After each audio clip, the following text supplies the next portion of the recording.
Desde 1980, o Brasil busca construir um diálogo para a articulação e a estruturação de uma política para o planejamento espacial marinho. O mar territorial brasileiro é reconhecido como a Amazônia Azul, em referência e alusão à Amazônia Verde. Aproximadamente 19% do PIB brasileiro vem dos oceanos, movimentando a economia na ordem do 1,1 trilhão de reais por ano. O Brasil, em sua extensa costa atlântica de aproximadamente 8 mil quilômetros, reconhece que a Amazônia Azul representa grande importância econômica, social, cultural e ecológica. Além disso, entende-se que é dentro dessas esferas territoriais onde diversas atividades se desenvolvem, se convergem todos os dias e onde as soluções e conflitos podem se encontrar neste vasto oceano.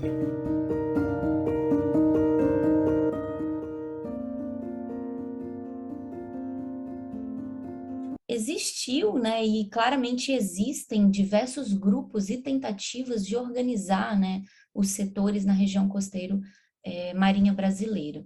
Então, seja a partir de projetos de pesquisa, acadêmicas, né, que seja, ou no âmbito de políticas públicas, como, por exemplo, atividades vinculadas ao projeto Orla, ou até mesmo o projeto Babitonga-Tibo, foi o qual eu fiz parte, né. Porém, todos esses processos vinculados ao planejamento espacial marinho que eu conheço hoje no Brasil e a organização de setores, né, ainda são muito incipientes, são feitos de forma muito fragmentadas e com processos muito descontínuos.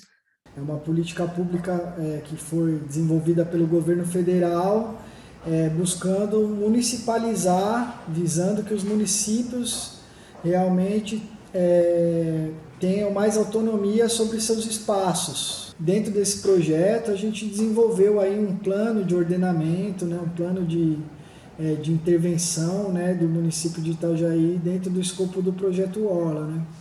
É uma política pública interessante porque ela foi construída de forma de baixo para cima, né? Então, quando a gente construiu a política pública em si, houveram oficinas, consultas públicas, né? Então, teve a possibilidade de se ouvir esses atores que fazem uso, né, dessa porção do município, né, dessa região aí do município, né. Ela demanda que se tenha um comitê gestor da Orla, né. Então, esse comitê gestor permite com que todos esses atores direta e aí até indiretamente envolvidos sentem numa mesma mesa para tratar desses assuntos relacionados ao ordenamento costeiro, né. Sabemos que alguns instrumentos de gerenciamento costeiro têm relação com o planejamento espacial marinho e já funciona há pelo menos 30 anos, como é o caso do Zonamento Ecológico Econômico Costeiro, que planeja os usos no território. Mas, na prática, o que podemos perceber, de acordo com quem vive na pele, o dia a dia entre terra e mar? O ordenamento, né, seria de extrema importância, né, para que todos tenham a clareza, né, todos os usuários do espaço tenham a clareza de que ocupam um espaço compartilhado, né. Então, a gente ainda tem muita coisa de que o maior pode mais do que o menor, né. Eu acho que o ordenamento ele traria clareza para todos que usam esse mesmo espaço, um espaço comum, né. O impacto seria extremamente positivo, apesar de que encontraria algumas resistências, né, de alguns setores, de alguns atores, mas seria extremamente positivo e necessário, visto que os conflitos são iminentes, né? A gente tem conflitos aí claros de uso do espaço, né? Que alguns setores vinculados à produção de petróleo e gás e portuários, eles parecem estar um pouco mais organizados entre si, né? Eles parecem ter diálogos em outros espaços, né? Apesar de muitas vezes existir concorrência, inclusive, entre eles, esses grupos estão em constante envolvimento, seja através de associações empresariais municipais ou regionais, estão envolvimentos também com tomadores de decisão estadual, governantes, ou até na esfera federal, né? Então, eles conseguem se articular um pouco melhor junto a tomadores de decisão e junto ao grupo em si, a representação de classe entre si. Quando a gente fala em planejamento, a gente pode dizer, teve plano municipal, que eu me referi ainda há pouco, PLDM, Plano Municipal de Desenvolvimento da Maricultura. Ele selecionou áreas para fazer a produção de moluscos, né? E por quê? Porque essas áreas, o espelho d'água de lagoas, de rios e de mares, pertence à União. Então a União tem que fazer uma concessão, né? Então foi por isso que foi feito, mas não existe um planejamento que inclua essas pessoas no sentido de que elas podem dar opinião e podem participar desse processo.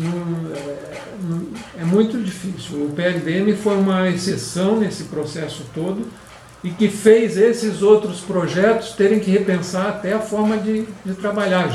O projeto Orla, eu porque fiz mestrado, eu sei que tinha um projeto Orla, sei que o GERCO trabalhava no gerenciamento costeiro e tal, e participei de várias reuniões, mas lá na ponta onde o pessoal está produzindo, eles não têm nem ideia do que seria isso. Então é um processo de planejamento que atende a uma parcela da sociedade. E às vezes a sociedade que está mais vinculada à atividade, né? É impressionante isso. É a pessoa que está mais vinculada e que mais o seu sustento depende daquela atividade. Por exemplo, a maricultura hoje depende. O maior patrimônio que tem a maricultura hoje é a qualidade da água. E essa qualidade está diminuindo. Então, a gente precisa trabalhar num esforço muito grande de fazer um planejamento para a cidade que inclua isso como prioridade. Que não seja prioridade só porque a maricultura depende dela, mas porque as outras atividades também dependem, né? Então é super importante que a gente tenha consciência de que o mar é um meio de vida para muita gente. É importante o limite de pesca no litoral, porque se não tiver limite nem organização, vai se acabar o pescador artesanal. Então não tem outro jeito, aí ele vai ter que se reinventar. A variedade de atores e agentes sociais envolvidos em processos de planejamento e conservação dos espaços marinhos e costeiros implica em uma riqueza maior de fontes de informação e conhecimento. Incorporar esse conhecimento aos processos de planejamento aumenta a qualidade da tomada de decisão e torna o processo mais adaptável às mudanças nas condições de recurso. É muito importante que haja uma participação bastante aberta da sociedade, da comunidade envolvida, porque as atividades do mar, atividade econômica, além de falarmos diretamente da exploração do mar, como poderia ser produção de energia eólica offshore, a pesca, nós temos também o turismo, que é muito importante, tem o aspecto visual, o aspecto de acesso. Então, não dá para se imaginar um planejamento marinho e também uma exploração econômica sem pensar num processo democrático e com uma forte participação da sociedade. É a questão que está colocada nesse tema, né? É a participação popular. Em maio de 2022, a Marinha do Brasil veiculou a notícia que o planejamento espacial marinho terá início pela região marítima do sul do Brasil. Ainda em caráter piloto, essa notícia reitera a necessidade de que um processo de escuta e mediação de conflitos para os grupos menos articulados se desenvolva. Sempre está se discutindo isso, né? Na reunião tanto com o IBAMA, com a capitania, com o pessoal dos órgãos competentes, né? Então o pessoal hoje luta bastante. E tem muita gente que consegue até alguma coisa, mas esbarra em muita coisa, né? Hoje está envolvendo muito questão ambiental, né? Tudo hoje é meio ambiente, né? Tanto o pescador artesanal como os órgãos de esporte e recreio, né? Então o pessoal de esporte e recreio quer curtir a sua pescaria, como também o profissional também quer trabalhar, né? Então isso aí devia ser mais regulamentado nas duas partes, né? Tanto como do pessoal do que quer desfrutar do mar, do esporte e recreio, do lazer, como do pessoal da pesca, né? Devia ter mais um agrupamento disso aí, umas reuniões, para deixar tudo já como já tem, né? Hoje em dia tem, né? Mas devia estar mais atualizado hoje, né? Essa vulnerabilidade do setor pesqueiro e a complexidade que é gerir, né, esses grupos, dado a sua grande quantidade de pessoas que depende e utilizam, né, das atividades vinculadas à pesca, maricultura e turismo nos territórios e dependerem exclusivamente dessas atividades, né, e sofrerem com as pressões e impactos que vêm sendo instalados na nossa costa, sejam impactos antropogênicos ou sejam eles impactos naturais, né, de mudanças climáticas, de diminuição dos estoques e tantos outros processos que estão impactando poluição, seja perda de área por ocupação urbana. Então, tudo isso está gerando muitas pressões, né? E alguns grupos acabam sendo favorecidos, e alguns grupos acabam sendo desfavorecidos no uso dos territórios nos nossos ambientes costeiros hoje.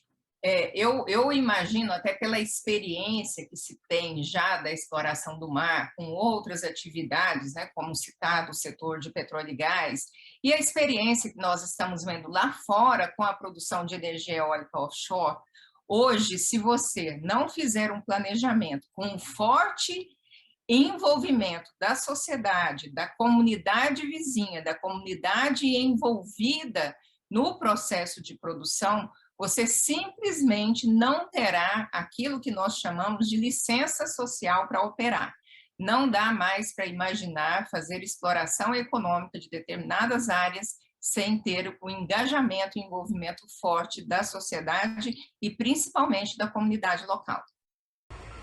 Os riscos e problemas com relação ao planejamento espacial marinho, na minha opinião, são de ordem política e metodológica. Política no sentido de omitir compromissos historicamente constituídos na realidade brasileira, em nome de uma falsa ou distorcida noção de soberania.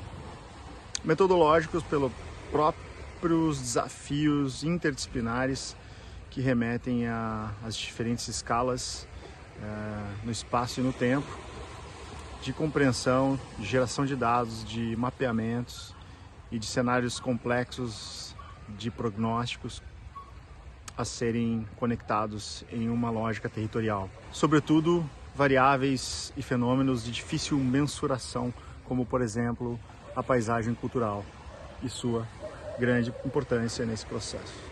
Nós precisamos pensar num planejamento e dividir essas atividades. Essas atividades, em geral, elas convivem muito bem, porém é muito importante que seja feito um planejamento, que haja um desenho de governança envolvendo instituições para que possamos otimizar o uso econômico do mar. O planejamento espacial marinho não pode ser feito sem desvinculado, né, as pessoas que estão usando os territórios, porque senão ela acaba sendo uma coisa irreal e nunca consegue ser implementada efetivamente na prática. O planejamento espacial marinho ainda é conhecido por ser um processo fechado na esfera governamental, se delimitando à esfera federal. Ainda não é possível perceber a integração ou representação dos níveis mais baixos de governança. Como podemos caminhar rumo à sustentabilidade e conservação sem ouvirmos as vozes que vêm do oceano?